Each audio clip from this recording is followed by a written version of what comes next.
ഇനി നമുക്ക് എണ്ണമാങ്ങ അച്ചാർ അല്ലെങ്കിൽ വറുത്ത മാങ്ങ അച്ചാർ ഉണ്ടാക്കുന്നത് എങ്ങനെയാണെന്ന് നോക്കാം. അപ്പോൾ ഇതിനു വേണ്ടി ഞാൻ 1 കിലോ മാങ്ങ ഒന്ന് അരിഞ്ഞു വെച്ചിട്ടുണ്ട്. അത് കഴുകിയിട്ട് ഈ ഒരു സൈസിലൊന്ന് കട്ട് ചെയ്ത് വെച്ചിട്ടുണ്ട്. നല്ലതായിട്ട് വിളഞ്ഞ മാങ്ങ വേണം എടുക്കാൻ, പിഞ്ചു മാങ്ങയൊന്നും എടുക്കരുത്.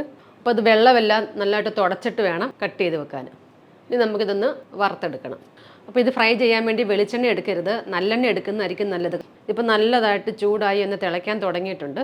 ഇനി മാങ്ങ ഇട്ട് കൊടുക്കാം. ഇതിൻ്റെ നിറമൊക്കെ ഒന്ന് മാറി ഒരു ഗോൾഡൻ കളറാകണം.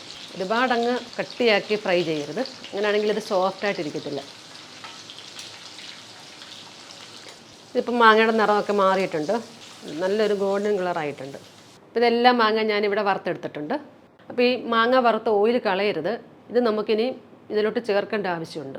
ഇനി ഒരു പാനിലോട്ട് 6 ടേബിൾ സ്പൂൺ മുളക് പൊടി ഇട്ട് കൊടുക്കാം. 1/4 ടീസ്പൂൺ മഞ്ഞൾപ്പൊടി, 1 ടീസ്പൂൺ കായപ്പൊടി, 1/2 ടീസ്പൂൺ ഉലുവാപ്പൊടി, വറുത്ത് പൊടിച്ച ഉലുവാപ്പൊടി. ഇത് ലോ ഫ്ലെയിമിൽ ഒന്ന് ഇളക്കി കൊടുക്കാം. ഇതൊന്ന് ചൂടായാൽ മതി. ഇനി ഈ പൊടിയിലോട്ട് ആവശ്യത്തിനുള്ള ഉപ്പും കൂടെ ഇടാം. നമ്മൾ മാങ്ങയൊക്കെ ഉപ്പ് ഇട്ടിട്ടില്ലല്ലോ.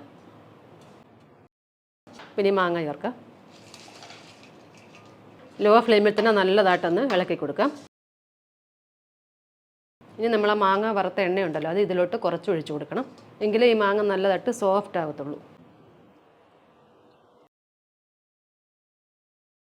ഇപ്പോൾ എണ്ണയൊക്കെ ഈ ഒരു രീതിയിൽ ചേർക്കണം. നല്ലതായിട്ട് പുരണ്ടിരിപ്പുണ്ട്. നമുക്ക് ഫ്ലെയിം ഓഫ് ചെയ്യാം.